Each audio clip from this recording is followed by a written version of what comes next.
¿Qué tal? ¿Cómo está? Bienvenidos. Aquí estamos arrancando otra edición más de Panorama.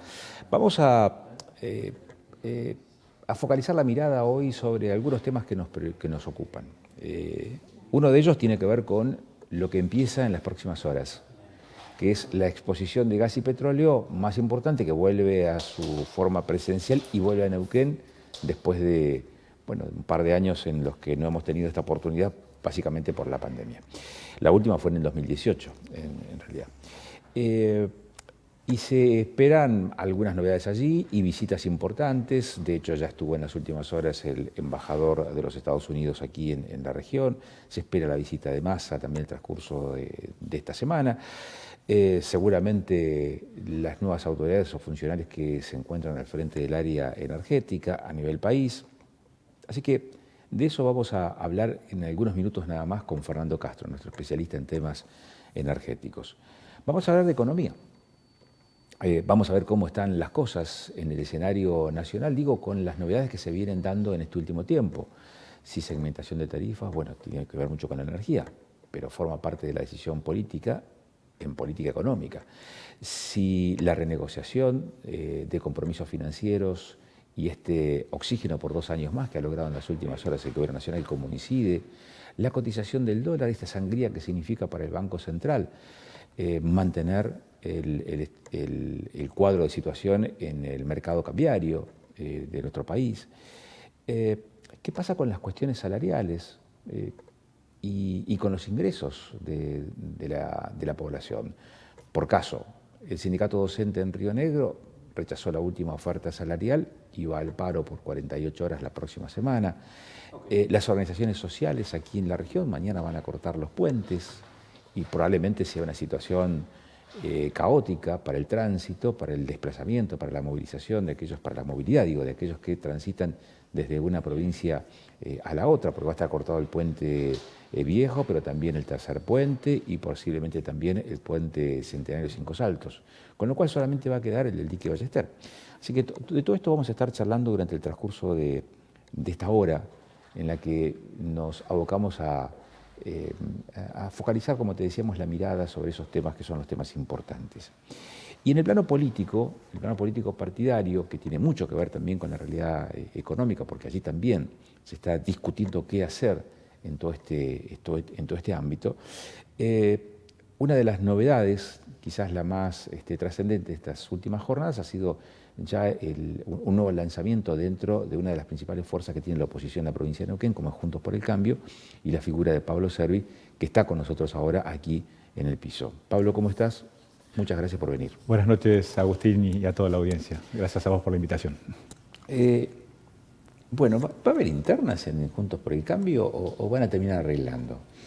En principio la idea es agotar las instancias de discusión, pero si hay que dirimir algunas diferencias, la idea es que se hagan en internas y estamos dispuestos a ir a esa instancia si hiciera falta, ¿no? Ajá.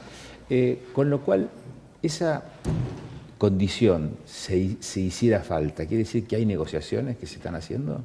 Sí, siempre el diálogo existe entre las distintas instancias o aquellos que tienen aspiraciones a candidaturas, así que entiendo que todavía no está agotado la instancia de diálogo y que se puede construir, y si no, como decía, creo que también la interna es una forma de dar volumen y dar posicionamiento también, ¿no? ¿Por qué hay tantas posiciones internas dentro de una fuerza que se reconoce a sí misma como más liberal, en todo caso, menos populista, digamos, que el gobierno, o que la fuerza que está hoy en el gobierno nacional?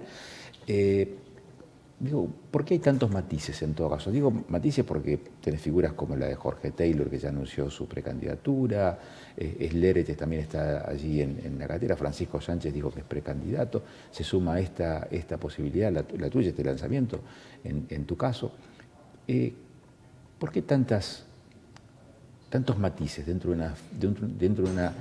de una fuerza que uno podría llegar a percibir desde afuera que tiene cierto carácter más homogéneo, y sin embargo no es? En principio porque es una alianza de 4 partidos, ¿no? Juntos por el Cambio en Neuquén es una alianza de 4 partidos y con expectativas o aspiraciones de los miembros, y creo que es sano y saludable que así sea, ¿no? Lo peor sería no tener candidatos. Aspiraciones porque hay intereses particulares. No, aspiraciones de candidatura, ¿no? De ser candidatos y entiendo que todos aspiran a llegar para poder hacer lo mejor posible y hacer una buena gestión. Sí. Entonces creo que eso es saludable en un espacio político. Sería preocupante si tuviéramos uno o no tuviéramos candidato. Así que eso creo que es saludable y que se den estas discusiones, así como también generar las reglas de juego claro, porque esto no es lo mismo un partido que tiene una carta orgánica donde establece cómo se hacen las cosas, cómo se dirimen las candidaturas, a una alianza que normalmente la alianza se constituye previo a cuando se cierran listas y finaliza para la justicia, digamos, una vez que está el escrutinio final. La alianza tiene esa duración. En este caso, Juntos por el Cambio, nosotros los partidos que la integramos entendemos que llegó para quedarse, ¿no? Y queremos ir juntos.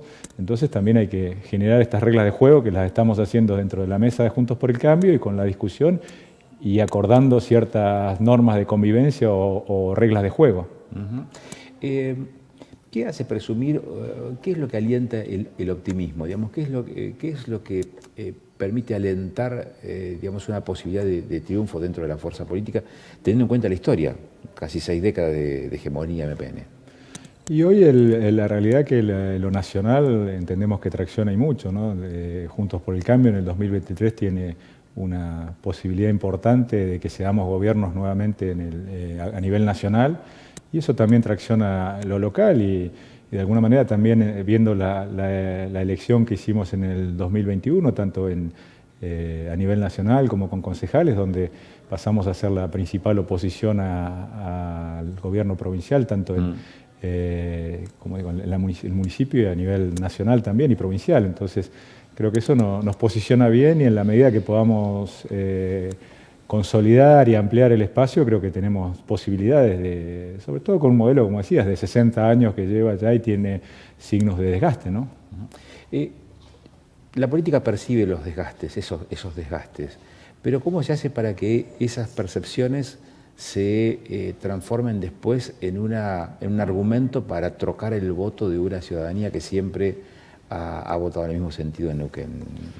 Yo creo que es básico generar la confianza en el votante, ¿no? Porque creo que hasta ahora no he encontrado la confianza en una fuerza que garantice o le dé idea de continuidad. Creo que, y en esto Pechi Quiroga siempre decía que a los grandes aparatos, porque entendemos que estamos frente a un aparato muy importante electoral y económico, ¿no? Que tiene medios económicos muy fuertes, se le gana con ideas, ¿no? Y creo que hoy por ahí se carece de ideas, o en general en la política se carece de ideas, y en ese sentido estamos trabajando y creo que tenemos mucho para aportar desde el espacio Juntos por el Cambio.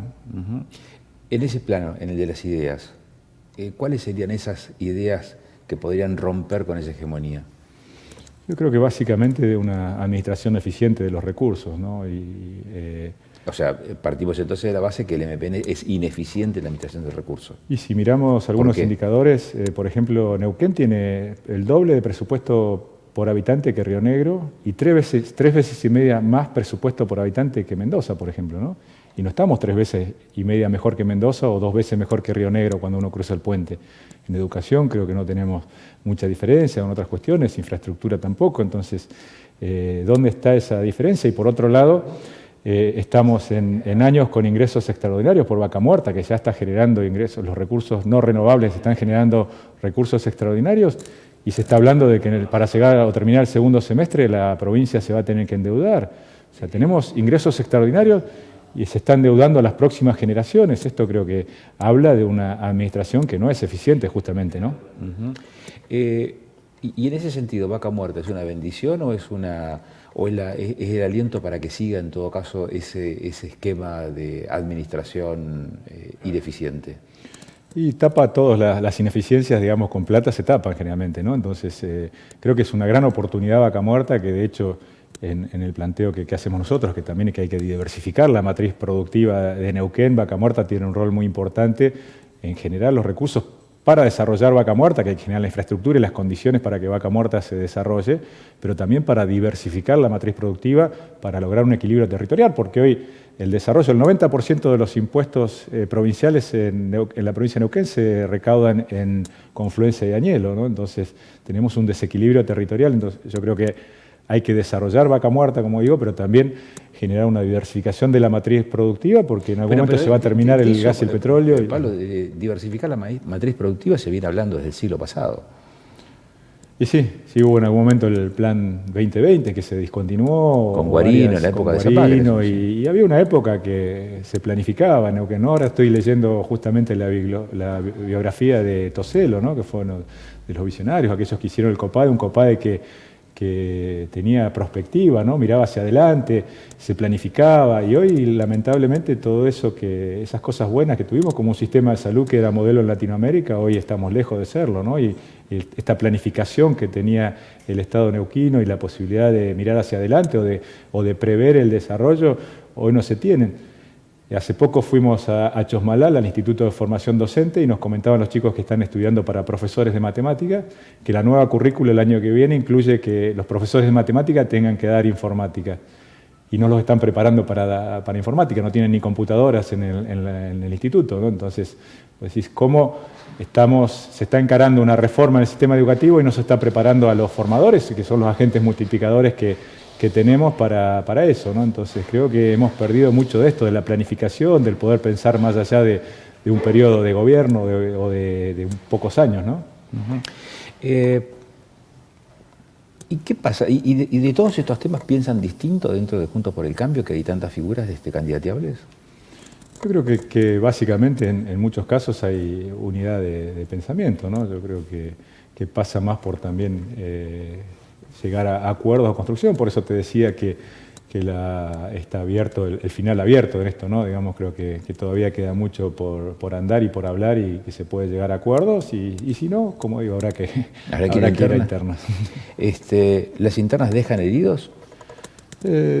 Si no están las reglas de juego claras, pueden dejar heridos, pero en el caso mío, que provengo de la Unión Cívica Radical, es algo común. De hecho, el domingo pasado hubo internas para candidatos a intendentes y a concejales en Cutralcó y Centenario, y después de la interna terminaron las dos listas sacándose una foto en conjunto, ¿no? Porque creo que también es parte de entender la política, ¿no? Y de esto de la regla de juego, que el que gana conduce y el que no gana acompaña. ¿No?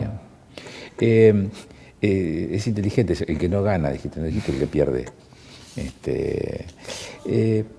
¿Qué pasa con la infraestructura? Porque hablábamos recién de Vaca Muerta, hablábamos de infraestructura vial hoy totalmente ineficiente o deficiente. Ruta 22, que es el acceso a la conexión hacia el este y el norte del país, hace 20 años que está en construcción del lado rionegrino. Pero también las rutas en el interior de la provincia de Neuquén también generan algún tipo de observación y de crítica respecto de cómo están. Y por nombrar, digamos, una de las cuestiones que tienen que ver con la infraestructura. ¿Por qué se da esto? ¿Por qué se da esta circunstancia? ¿Por qué se da, siendo que toda la mirada apunta a que Vaca Muerta podría convertirse, como se ha convertido históricamente el campo para la Argentina, y ha sido el motor de la economía? Vaca Muerta podría ser ese segundo motor que impulse la economía, y sin embargo tenemos estas deficiencias. Y yo vengo del mundo privado, ¿no? Comencé en el 10 de diciembre del 2021 una actividad pública, y uno cuando tiene una vaca lechera, como se dice, una actividad que te produce, lo que haces es generarle los recursos, generar las condiciones para que eso produzca. Y uno lo que vemos en el caso de Vaca Muerta, que es la vaca lechera de alguna manera de Neuquén, que ni siquiera hay rutas en condiciones. Pero esto pasa por también la administración ineficiente de los recursos. Yo me inicié en la política con Pechi, ¿no? Y el municipio de Neuquén tenía el 32% del presupuesto en sueldos, la provincia está arriba del 70, 75, 76, y sumándole los gastos corrientes de sostenimiento del Estado está arriba del 90%, o sea, queda muy poco dinero para destinar, casi alcanzaría para el mantenimiento de las obras o la infraestructura existente, ¿no? Si vos haces una administración eficiente, podés generar los recursos para generarte la infraestructura necesaria. Y hoy, por ejemplo, el norte neuquino, el otro día te comentaba que estábamos en Chosmalal, y podría ser un proveedor de Vaca Muerta si estuviera asfaltada la Ruta 7 y acercarlo a Neuquén, pero son obras de infraestructura que no se hacen y que aportarían al desarrollo de la zona norte del país, pero también sumaría al desarrollo de Vaca Muerta, así como tener una ruta en condiciones para llegar. inclusive hubo crédito para reasfaltar la Ruta 7 entre el tramo del Chañar y Añelo, y quedaron 8 kilómetros sin asfaltar y no se hicieron las obras aluvionales porque se consumió el presupuesto y no alcanzó para la obra, que en realidad estaba previsto hacer toda la traza de la ruta. Quedaron 8 kilómetros sin reasfaltar, y todos los que son los colectores y la protección aluvional, que puede venir una lluvia muy fuerte y podría llegar a cortar la ruta, ¿no? Entonces, esta administración eficiente de los recursos, y como bien decía, si vos lograras una administración eficiente, podrías destinar dinero del presupuesto provincial a infraestructura, que sería básicamente lo que dice la Constitución provincial, ¿no? Que los recursos provenientes de recursos no renovables, valga la redundancia, deben ser destinados o a diversificación de la matriz productiva o a infraestructura. ¿Qué pasa que Neuquén no puede despegar de lo que hablando de Vaca Muerta, ¿no? De lo que define el gobierno central? Permitime contar una historia muy cortita. Hay una ciudad en la provincia de Río Negro que en toda su folletería no menciona de qué provincia es, solamente dice Patagonia, Argentina. Es una localidad que trasciende, que va mucho más allá de nuestra frontera, porque es conocida a nivel mundial, producto de una de sus actividades, que es el principal motor de su economía. Entonces, los intendentes o quienes han ejercido la intendencia tienen cierto vuelo, producto de codearse con el jet set, con el sector empresarial, con diplomáticos internacionales, hay cumbres de presidentes. Estoy hablando de Bariloche. El intendente o los intendentes de Bariloche históricamente han sido figuras atípicas, ¿está? Precisamente por ese roce que tienen, porque se vinculan, ya te digo, con el sector más poderoso en términos económicos, de conocimiento, de trascendencia a nivel país o a nivel internacional. Entonces tienen ciertas particularidades. ¿Qué pasa? Que eso no se logra todavía hacer con la gobernación de la provincia de Neuquén teniendo Vaca Muerta, salvo en estas últimas horas las visitas, la recorrida que hizo Stan, el embajador de los Estados Unidos, que por un momento me hizo, fue un flashback, digamos, a ese relato, a esa historia que te acabo de contar. ¿Por qué no termina teniendo Neuquén Vaca Muerta bajo sus pies de hacer ese despegue, ese salto, como sí lo pudo hacer históricamente Bariloche, los jefes comunales de Bariloche? Creo que hay varias cosas, y en esto que contabas, la alta dependencia de los hidrocarburos para la economía provincial nos hace depender mucho del gobierno nacional. Y en esto creo que también, en muchos casos, hoy se habla de la diplomacia casi de ciudad a ciudad o de provincia a provincia, y creo que en eso, en la salida al exterior o la salida a buscar negocios, la provincia de Neuquén no tiene una proyección internacional. Si confías en los cancilleres que tienen que representar a 24 provincias o de alguna manera representar a todo el país, es difícil que lo hagan, ¿no? Creo que hoy se habla de hecho en el libro que lancé el año pasado, sí, hablo de cuando Neuquén al mundo, de esta diplomacia de ciudad a ciudad en muchos casos, o de provincia a provincia, que creo que es una de las cuestiones que hay que salir. Y también esto hace que el que sea un partido provincial, el MPN, también esta neuquinidad famosa de mirarnos hacia adentro, muchas veces dificulta esta proyección nacional o internacional, ¿no? Yo creo que hoy cada día más, y como decías, dependemos de lo que pasa en el gobierno nacional, o lo nacional nos tracciona, ¿no? Porque esta falta de previsibilidad, falta de disponibilidad de dólares para importar equipos, el no poder sacar las divisas al exterior, las empresas condicionan hoy el desarrollo de Vaca Muerta, y por eso creo que es muy importante el diálogo entre la provincia y nación.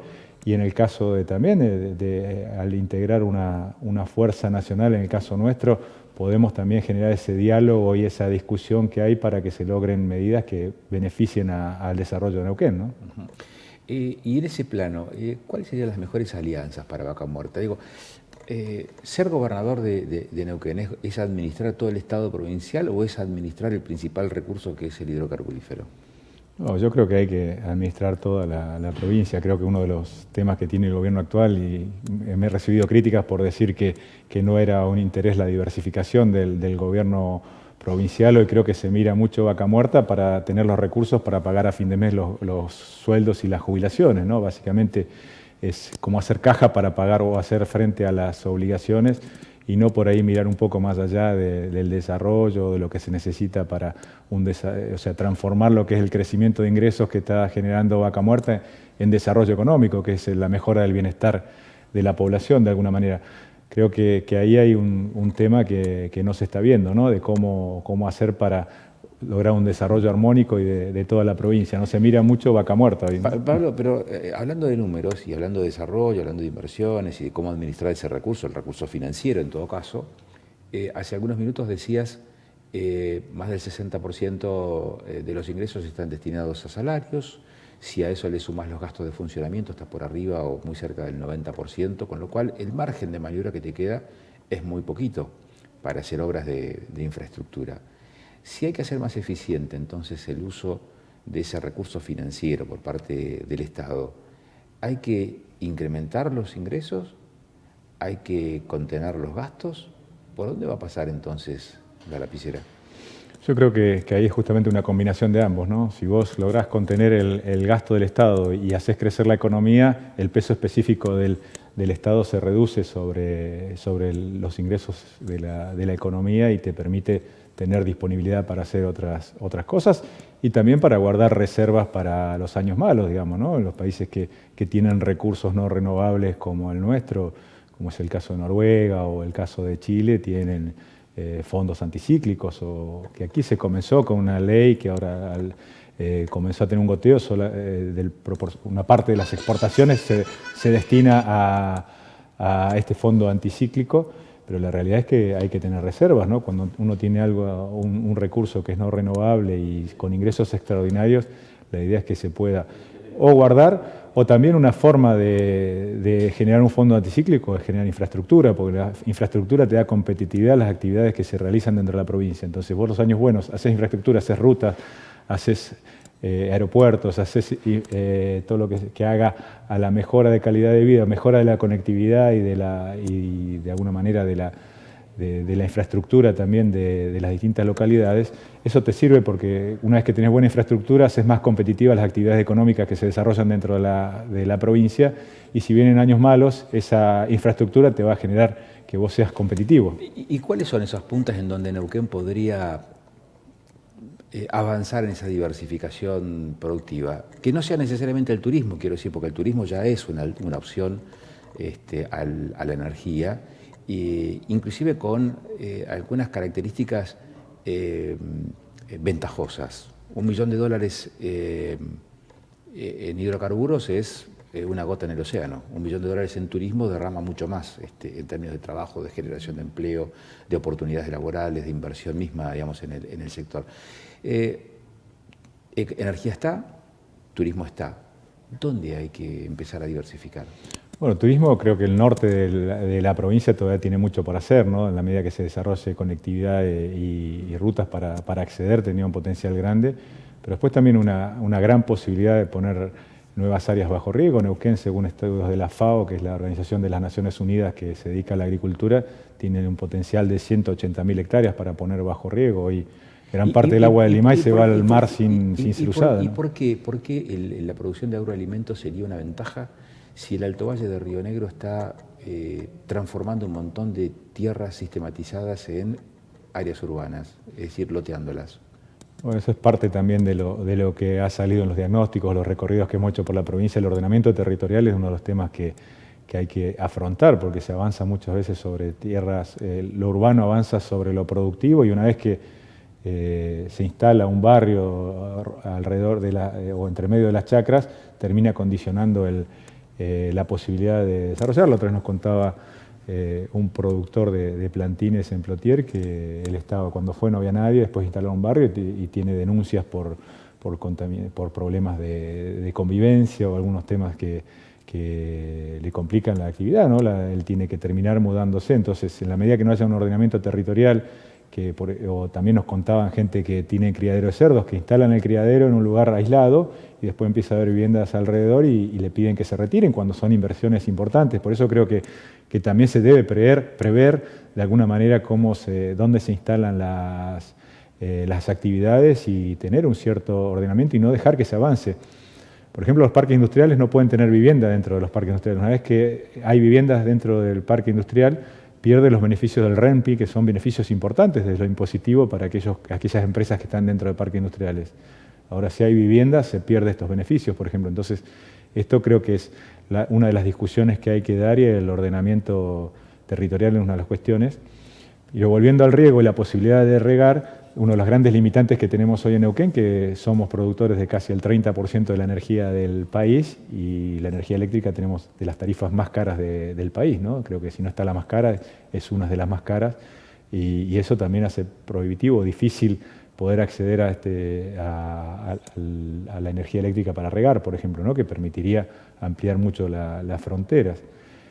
Y hablando de actividades para diversificar, también está lo de la economía del conocimiento, ¿no? Que todo lo que es la economía digital en el mundo se está desarrollando y mucho, y con muy buenos salarios. Creo que es una gran oportunidad a partir de Vaca Muerta de que Neuquén desarrolle un polo tecnológico, un polo de economía del conocimiento. Y en eso el otro día estuvimos reunidos, vino el ministro de Desarrollo Económico de Buenos Aires, estuvimos reunidos con la Cámara que engloba las empresas de tecnología en Neuquén, y nos comentaban que tienen una gran demanda y una posibilidad de crecer, pero les cuesta mucho conseguir personal calificado, ¿no? Entonces, creo que ahí es donde también hay que trabajar en la educación, en generar las condiciones y ver qué requiere qué se requiere en el mercado para generar la capacitación, para que haya empleabilidad, para que los jóvenes neuquinos puedan tomar esas oportunidades que son, como decía, unos sueldos más que importantes, ¿no? Pablo, muchas gracias por estos minutos. Seguiremos charlando seguramente porque la carrera recién empieza, ¿no? Sí, muchas gracias a vos por el espacio y un gusto estar acá. Cuando volvamos después de la pausa, después de haber estado por largos minutos con Pablo Servi, vamos a hablar de economía y también vamos a hablar de la exposición de gas y petróleo que comienza esta semana en Neuquén.